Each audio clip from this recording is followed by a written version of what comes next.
Represent, represent. I'm so happy you're here because you showed up, even though all the communication told you that you would have to do a lot of work confronting problems that other people walk away from. So congratulations, expecting a lot, no pressure. You're probably expecting a lot from this as well, because in the next 45 minutes, we're going to talk through how to represent in others around fake or toxic diversity, how to be dependable in even knowing where, how to show up and for what, starting in the next 3 months. And if you're here, you probably believe that it's not necessarily about you helping diversity or diverse people, but about using this confusing problem to develop yourself and your environment around you with you. So why though? Why are we doing this for the next 45 minutes? By the way, after that, I'll still be around for questions for about 20 to 30 minutes. So if you have questions, just save them till the end and I'll be there for sure.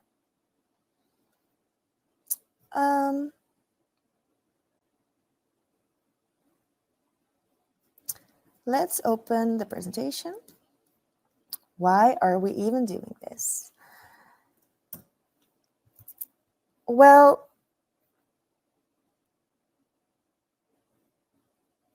this webinar about toxic recruitment patterns, because that's where everything starts or doesn't start, and how to respond to fake diversity, toxic power abuse through the lens of so-called diversity policy and window dressing. It's not for the recruiters, the HR professionals, the diversity professionals necessarily that I created this webinar, but for the bystanders who are looking at it frustrated, or even the targets who are being recruited as diverse people. For me, it's not worth it talking about diversity in a way that makes anyone feel good or look good for even just a single second, as long as there's people like the guy I spoke to a few days ago on a tech conference where the 500 upcoming talents were presented, all young white men, of course, except for him, who told me the worst part about his job is to be recruited nowadays, because everyone wants to give a chance to this young guy with his dark skin, but in fact, they have no idea what underrepresented quality he actually embodies or how to treat him professionally, which is only making everything much worse for everyone. I don't need to explain you. It's just that as long as these things are going on and even becoming mainstream, I think I should not focus on coaching CEOs to make their diversity policy sound good, but on you to detox it and see it and call it out. But to be able to do that, we will also need to identify your personal role, because that's probably the hardest thing, right? That the people who take charge are sometimes not necessarily the ones who want to be the most responsible. So the patterns I've seen with the people who are actually in charge in my work as a journalist, a coach, a media critic, and for the last 7 years also a consultant and a strategist for NGOs, media organizations, investigations, tech companies, journalism, of course. The leaders always say the same things. It's so complicated and we're already doing a lot. No one really wants to be accountable, define the problem, or even go beyond keeping everything vague for the purpose of not creating too many conflicts. So what happens in reality then? Even though diversity policies might be mainstream now, the problems are only getting worse because when it's about looking good instead of doing good, real progress can't happen. And what we see is window dressing, trying to make things look diverse instead of looking at the internal mechanisms of the organizations that truly make something representative or not of what's actually relevant. What happens then? Well, you'll have the non-diverse people define what diversity looks like, pick and choose a few things that, like crayons in a color box, that make things look more diverse, and what will end up happening is actually only reproducing stereotypes. That pretty much ties into tokenism as well, right? Tokenism is not representing anyone when it's just about being able to show that you have one person of color or one person that should be representing an entire group, but is not representing anyone.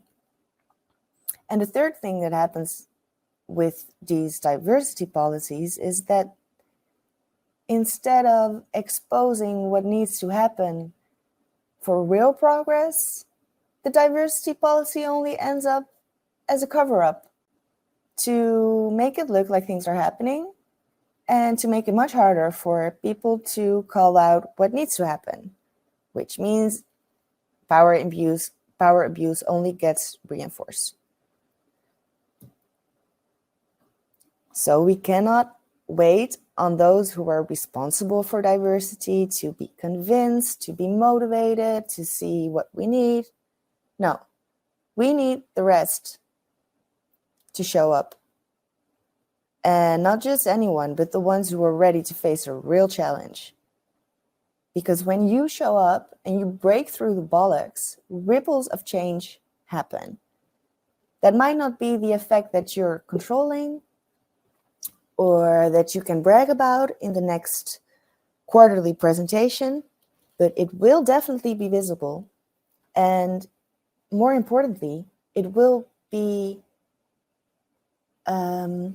explainable how you got there, which means many others will be able to copy your strategies and insights. Those kinds of challenges are not to be predicted by a DEI policy that gets reinforced on your work floor. No, you probably have to seek out the challenge yourself. It might be in your work environment, it might be in your social life, where you can actually influence a lot of people who are able to leverage their professional agency.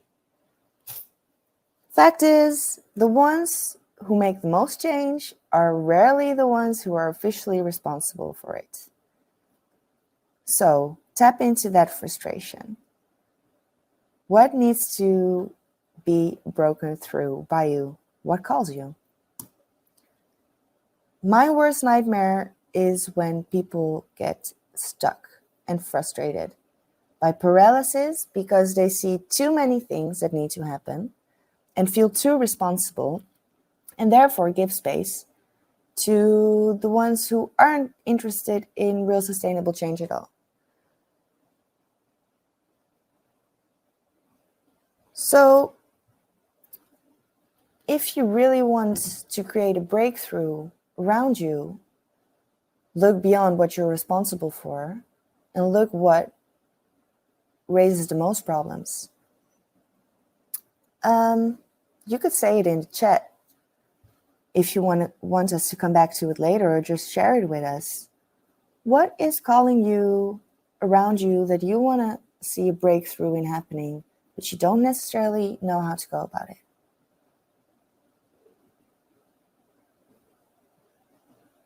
And why would you not just walk away from this toxic diversity project happening around you, discussion maybe just, or maybe even the lack of discussion?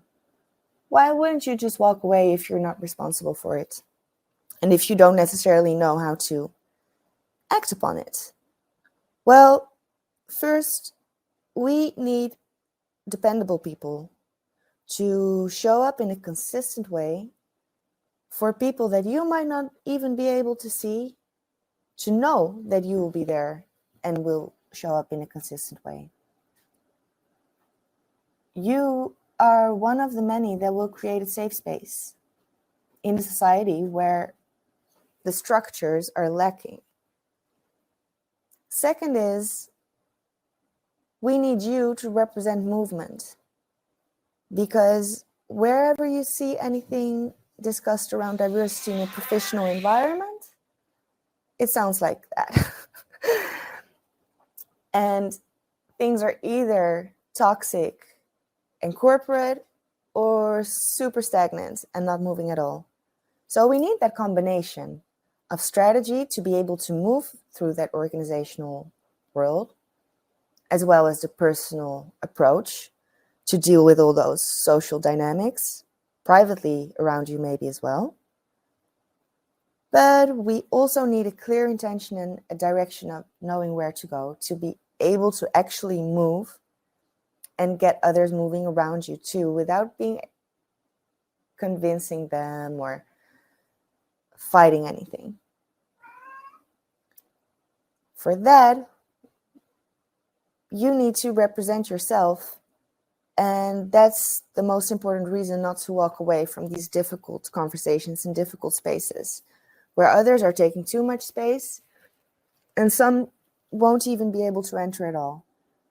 We need you to represent yourself there, and we need you to identify your qualities and professional leverage in this quest to be able to take the floor in the next 3 months and know exactly where, what, and how you'll do it. Yes, you. One of your roles might be a bystander in certain situations. In other situations, you might already be responsible. And even though you might not classify yourself as a diverse person, you might even become a target once you start getting involved with this subject to be everyone's diversity expert. So what is your role here? Well, real leadership and change comes from rebels. So you'll need to choose a role in certain situations and shift in others. Because we don't need the leaders who won't listen, but we need the good people like you who don't know what to do to make the change by identifying out loud what's underrepresented to each other. For that, you need to know your role.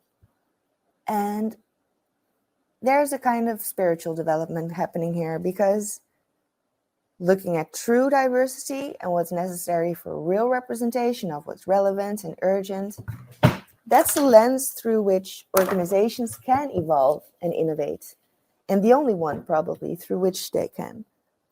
But you facing the challenge and breaking through the toxicity around you with all the complex dynamics that come with it is how you evolve as a professional and claim your field. So what you'll get in the next 45 minutes plus the Q&A is the top 6 toxic diversity pitfalls anywhere. So you'll be able to identify them and choose your angle whenever you are able to show up. You'll get a downloadable workplace red flags and green flags quick scan that you are definitely welcome to share with those who need it. We will prep you for the key moments where shit hits the fan and things go wrong in a way that is beyond repair, or an opportunity for real change arises. And we, of course, will be looking at your role for the next 3 months. Bonus surprise is during the Q&A, you'll get a support gift if you hang around until the end. So you'll be able to be someone who moves bystanders as you escape that passive role of just being a bystander yourself and find agency in being able to actually be more expressive and more inspiring in being a bystander who has a voice. You'll need 2 things to move as a bystander and to get other bystanders to move too. First, you need to know your terrain. You'll need to know where you will be operating on and to have boundaries so that you can help others understand urgent priorities in the moments that matter most on the terrain where you have actual agency. And second, you'll have to know what you represent professionally. So therefore, we'll identify a role for the next 3 months and know how to represent your professional leverage to get things moving from that role. So meet one of those bystanders who is anything but a bystander in the change that she makes. Kaya Bouwman, a journalist in various legacy newsrooms, was tired of the same diversity discussions derailing everywhere. You'll probably be familiar with them. And to my surprise, with the Not Your Diversity toolkit from our online training program, she got the senior and the entire team to use more representative sources forever after a pleasant 15-minute meeting.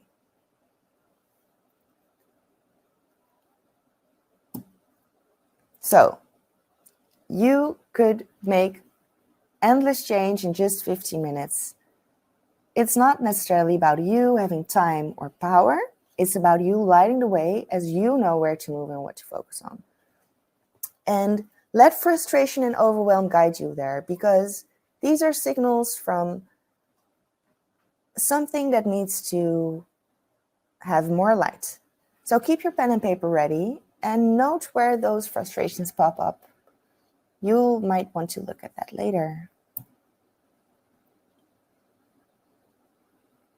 And window dressing, of course, solves nothing. So what you won't learn in the next webinar is how to hire diverse people immediately, because diverse people don't exist. And we need real representation instead of professional relevant qualities, of relevant underrepresented experiences, of underrepresented knowledge fields, of underrepresented personality types, of everything that is relevant in society and for the output of a company or communication organization. For real representation and systemic agency of the actual relevant professionals that are overlooked and shut out for so long, we'll need to completely reverse engineer and detox what's wrong. That sounds complicated, and it is. But the good news is that very small actions can have large ripple impacts once you kind of heal what was wrong in the system before and just re-simplify things to what's actually relevant and necessary in any group of people. So don't be scared by fake diversity policies making everything so complex around you, because we have a real chance here to open up a conversation where people are finally actually listening. We just need to know what to pinpoint and move beyond that vague term of diversity. So we'll need rebels like you. First, become a toxic diversity scanner and spread the word wherever you go, because the majority of official DEI trainings fail to produce results or cause even more problems. And 66% of communication professionals last year see tokenism and diversity talk all around them, but no real action. First big toxic pitfall is that diversity isn't personal and should never be approached in a personal way. If you just remember this point from the webinar, I'm sure you'll be able to detox many things around you, because many problems start when people think that some people are more diverse than others and forget that it's not about the diverse people outside this group of organization, but it's about the underrepresentation and lack of relevance within the organization. So no one is coming in as a token to represent diversity. And no one can be responsible for diversity either. A lot of expectation discrimination happens where people are not being hired for their professional underrepresented skills and knowledge, but for their identity and the hope that they will fill in all the blind spots that the rest of the organization has around diversity.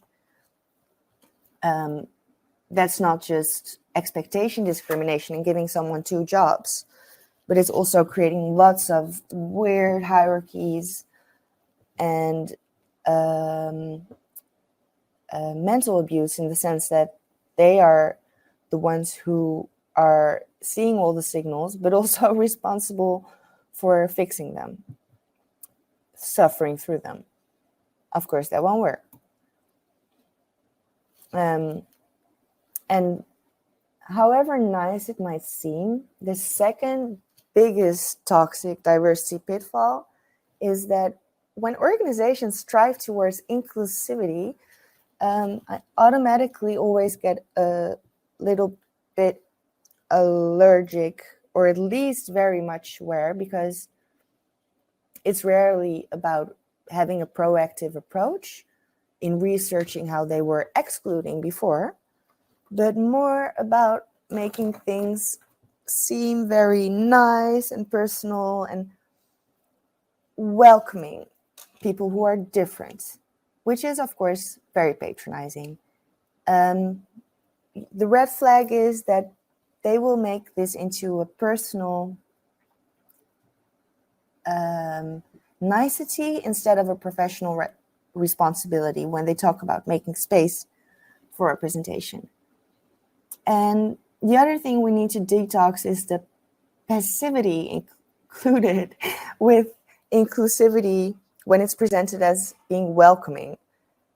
To be truly inclusive, you need a proactive approach to research those excluding factors.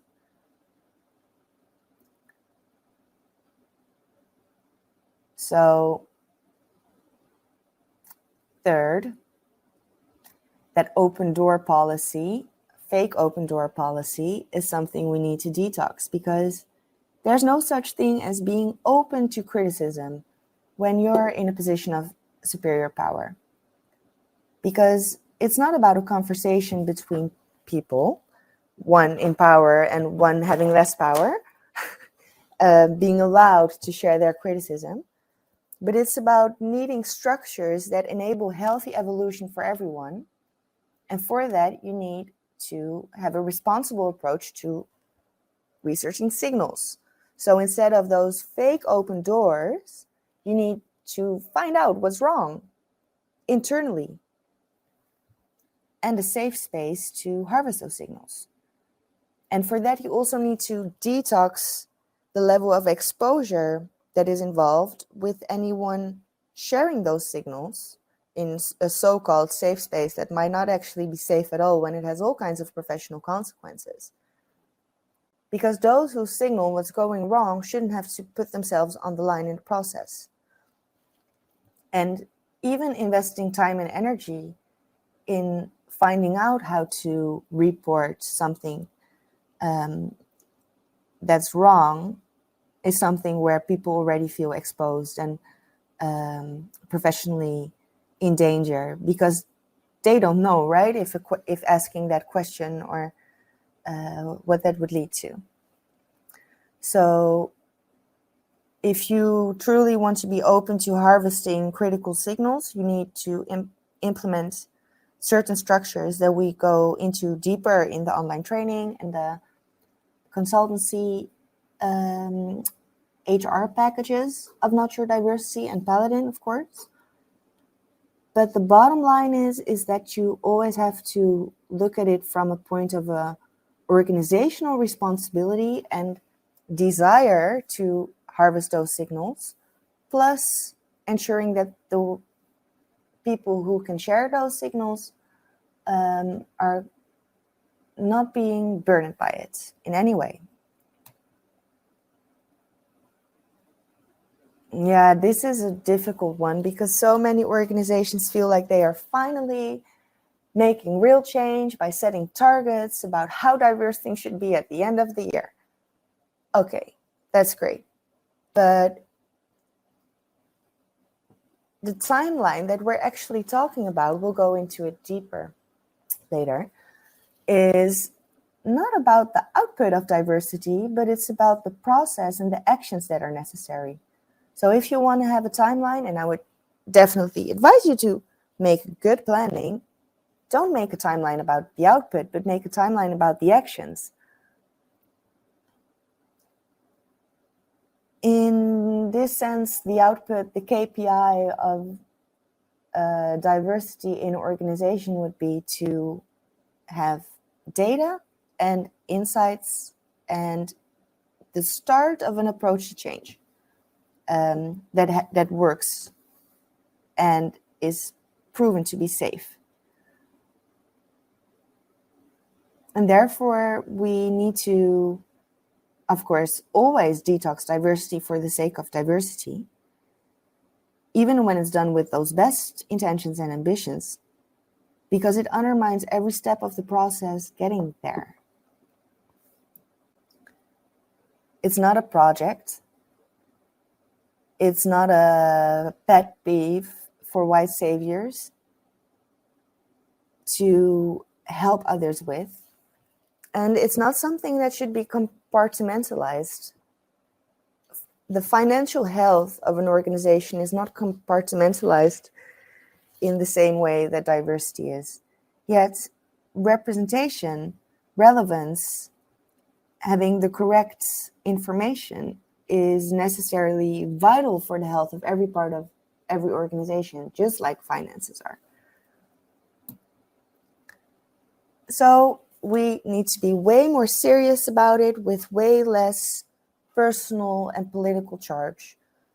Also, when it seems nice, because the privilege of having these nice conversations about diversity is that it might be a free conversation for some, but it's not for others.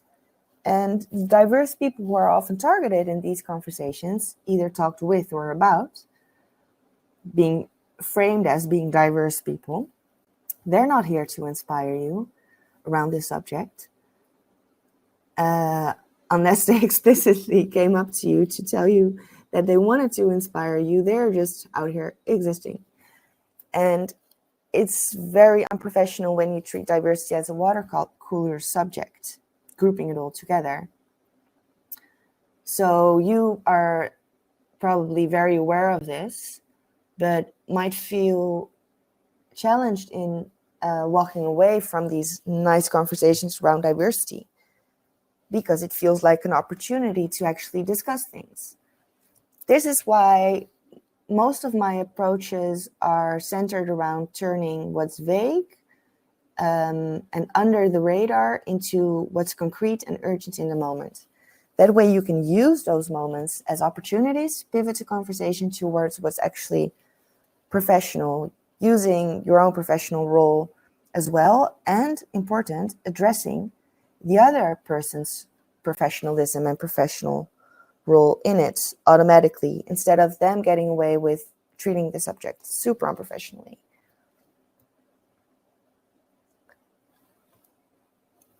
It's the smaller goals that win the medals. So you're basically playing for long-term wins by showing your team how to score in all those tiny moments. And I really believe that most positive, and I've seen it, most positive ripple impact is defined in hindsight. So you don't really plan for the output, but you plan for priorities to take actions around, and being absolutely thorough in how you research the effect of it and how you keep and move your boundaries as you go. Moving from smaller goals to moving smaller goals forward from inner strength. So be like water. Don't try to fight against anything. Don't try to plan all the way until the end, but be strategic and flow with your own strength. That means not reacting to anything or fighting anything or dipping out, but knowing and choosing how to respond whenever the challenge arises, or you seek out the challenge yourself. Most diversity professionals have burnt out in the first stage of their careers. But once they focus on the authentic presence that they can offer on concrete matters instead of convincing others, real impact happens. And that sometimes is very surprising when you stop reacting to people but instead respond. Some people might get convinced that you were never trying to convince, but just trying to work with. In my case, for example, the editor-in-chief of RTL News, who turned out to be still super open to change after 20 years and making some structural changes in the entire company of RTL, even beyond his supervision level, convincing his board. He said after a year of working together, he experienced the entire process as enjoyable, not because I was trying to make him feel good, the opposite, but more because I really was taking the time to take him along on a road of understanding and action. Understanding and action. He said that said a lot because many others had tried with him on this subject before. I keep mentioning this reflection, right? This is not something vague or something you do continuously in your journal. Well, I would definitely advise you to journal, but it's really important to have very strong structures for evaluation in place, just as tight as you would with financials. And on this subject, that needs special extras. And it needs to be so tight because the point of evaluation is where everything can either break or start to come together when shit hits the fan. Crazy thing is, majority of DEI hires don't have a clear framework to evaluate with at all. So an organization will want to do something about diversity, start hiring a bunch of people, and then have no framework to either evaluate their own process with and what they were actually trying to go for, or even how they will evaluate the professionals themselves, because as I mentioned before, they will hire people based on their identity and have some weird expectation discrimination where it's impossible to evaluate how diverse the output was of your diversity hire, and people will just be shunned because they weren't good enough or not a good fit for the organization because of those underrepresented skills and knowledge fields and that are still not being recognized. So yeah, most of those problems, they start after the initial success of a so-called diversity project, because sure, all those talented people will have come in and they will be way better and deliver way better output than anyone who initiated the project expected to, as surprised me time and time again every time I worked on these projects. But the real problems start after that, and if you don't engineer for this, people will only want to look away and save their own ass. So that's what you prepare for. The evaluation process is something that is completely broken down in a HR toolkit I offer, because you have to look at the recruitment phase, how you even write a job vacancy, which I also offer scripts for, through the selection process, through the communication process, through the onboarding process, and in those processes already set up the structure for evaluation, and then do it in a certain way, making sure you realign with everything you started with in the beginning. So to me, that's one of the most important consultancy tools I offer that I've seen make change, because it really hurts me when something like this is not implemented in an organization and people are being used and abused professionally, basically, and then shunned and need time to realign their own careers. So we don't have enough time to go through this entire key moment prep kit, but just hitting on all the W's. The making or breaking of the real progress through evaluations, through the who, is that you will always need to have at least 2 people present during evaluations, and they will always need to be the same people during every evaluation, and at least one of them needs to be present during recruitment, and at least one of them needs to be not superior to the person who is being evaluated, for reasons that we can't really go into in detail now, but all of this is protecting a certain level of factuality, but also preventing power abuse or blind spots, to put it nicely. The when is super important. It needs to be very clear when evaluations are taking place in advance. And there's a few more things around that, but that's basically the bottom line. It needs to be super clear about what we are evaluating from the start and why, what's going to matter, what will the consequences be, and what for. Are we evaluating for feedback? Are we evaluating to pitch, progress? Are we evaluating to fine-tune the process of onboarding, or is this basically a make or break conversation? This needs to be super clear. And it's a lot, but if you are somehow more closely involved with recruiting and evaluations, or just a bystander and know that these things are completely lacking, just reverse engineering is already the secret to knowing what problems can arise from the lack of fair evaluations, and therefore what the reasons are beneath the things that you see surfacing now around you.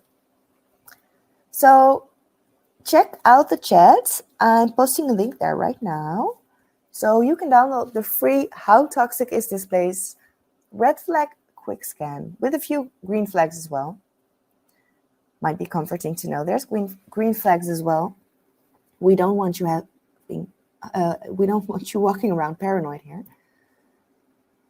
So what are we actually going for with these ripple effects? Because we're not planning for certain outcomes, but we are planning for certain priorities and very tight processes. In general, those first 3 months are very pivotal because you're choosing your role, you're defining small priorities and picking your actions, planning all the way until the end, not for outcome, but for how certain elements work together, making sure you don't leave anything out. That all happens in those first 3 months. But then, as you have kickstarted that new process, you're actually experimenting because you don't know what will work. So you have to research the signals in a proactive and really smart way because you're trying to fill in blind spots. So that means you need some external feedback and some type of structure to know how this process is actually working out.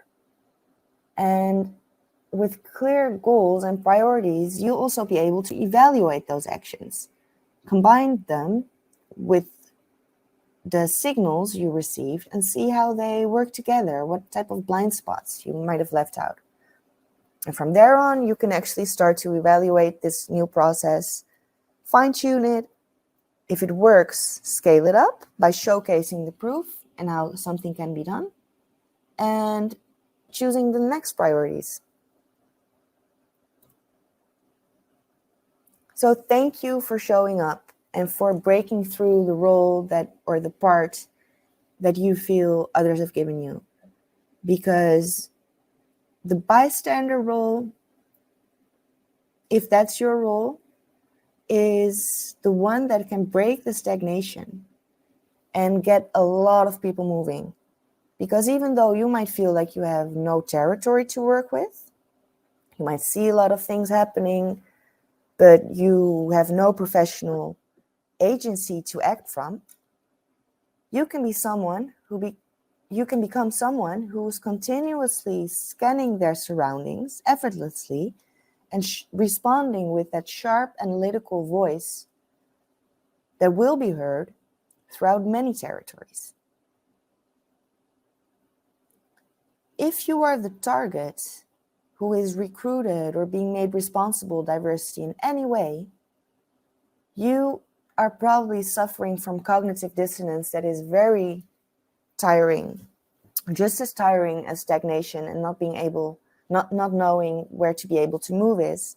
It is exhausting to be constantly confronted with responsibilities, definitions, opinions of people, projections that are completely unprofessional and not your responsibility or problem. But to walk away is probably not the answer, because you'll run into it everywhere else. And it might also cost you a lot of motivation and enthusiasm. You know what I mean? When you walk away from people who are trying to put you in a certain role, because this is your chance to define professional boundaries and worth by defining the actual underrepresentation that's happening around you. Move the spotlight from yourself being a so-called diverse person, being othered by people. Move the spotlight back to what's underrepresented with them and stand in your own power. By doing this for yourself, you'll be able to break through the dissonance of many in a way that's so necessary, because the confusion is what's keeping the power abuse and the toxicity going. And if you are already responsible for something or someone, you are able to actually break the cover-ups of all that's not happening, all that's being looked away from. Because instead of fearing the criticism and resistance and polarization of those people, projects you're responsible for, you're someone who can calm everyone in that sense by founding and implementing those fair structures necessary to continuously research hidden signals in a healthy way without making anyone responsible for it or there being a chance for it to be covered up. And the biggest transformation can probably happen when you start representing yourself, but also connect with peers and move out of that isolation. Because the ones in the spaces with traditional power relations, I'm quoting one of my coaches here, Robin Goudsmit, who made a career change into investigative journalism through being connected to peers, mentors, and strategies for 7 months with LiveNation Academy. And she is now a sought-after reporter and critic, the so-called target. She said, in spaces with traditional power relations that aren't very diverse, it's really important to have a peer group, because then you have a space in your life too where you can talk about everything that's going on without constantly having to explain how things work. We cannot be working for this all the time. So that was really nice that they only needed a couple of words to understand each other, working together, and we only needed a couple of words to understand each other.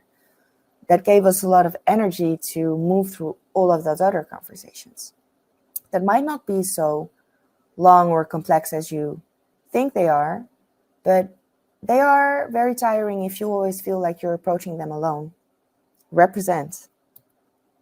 So my present for those who are representing today and who are present to face this frustration and problem around them of white people sitting at the top of power structures, looking outside their window and doing nothing. Full executive coaching support, as they would normally hire it, but personal for you, for the ones who I actually want to work for. The full package is worth 40 euros, and I'm offering it for 333. For obvious reasons, it's the cheapest price I could come up with that has a nice number. You could always split it up in 3. So that's why I said 3 times 111. But this offer, I'm offering it only today. To claim the full bonus offer, including all of the bonuses, you need to click the link and fulfill the payment before the end of the Q&A. But don't worry, I'll be here for another 20 to 30 minutes at least. And what will you get in this exclusive offer? I want to have you covered fully with a personal role deep dive where we will completely research your personal agency around this topic.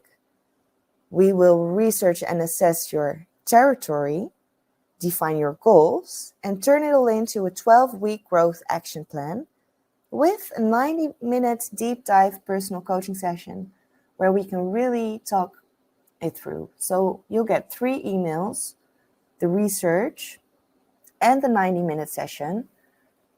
It's all worth 790 euros for only 333, only today. But I'll throw in that free bonus as well. I've mentioned those documents earlier, and that full organizational detoxing protection pack with the start to finish guides for recruitment, evaluation, and communication to detox all the pitfalls. That's a pack that I cannot sell those or give away those handouts from individually. I can only offer it with high-level executive coaching. So this to me is a chance to throw that one in there, because as we have an opportunity to work together intensively, I also trust you with receiving all these documents and using them in a responsible way.